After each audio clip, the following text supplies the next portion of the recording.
My name is Prakash Deval and welcome to law in short. तो recently Delhi high court का एक order आया जहां पे दिल्ली हाई कोर्ट ने ये चीज ऑब्जर्व करी कि कोई भी फेल्ड रिलेशनशिप को इस तरीके से ब्रांड नहीं किया जाना चाहिए कि आप उसको रेप की कैटेगरी के अंदर ले आए। कोर्ट ने ऑब्जर्व किया कि जब भी दो अडल्ट के बीच में किसी भी तरीके का कंसेंशुअल अफेयर होता है तो लेटर डिसअपॉइंटमेंट्स और breakdown of the relationship can not be treated as a matter कि आप उस सिचुएशन को क्रिमिनल एम्बिट के अंदर ले आए मेयरली बिकॉज एक एग्रीव पार्टी को बाद में ये लगा कि उनके साथ कुछ गलत हुआ है। कोर्ट ने ये भी एम्फेसाइज किया कि जब रेप एज एन ऑफेंस की बात होती है तो the core element which we have to discuss is the aspect of consent, और क्या वो consent voluntary, informed and continuous in nature थी या नहीं।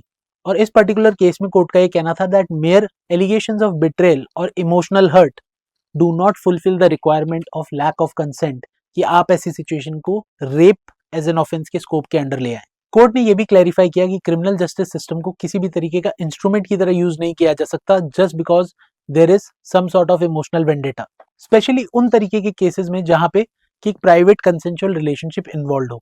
इस तरीके की चीजों को अब्यूज ऑफ लॉ माना जाता है या abuse of process of law.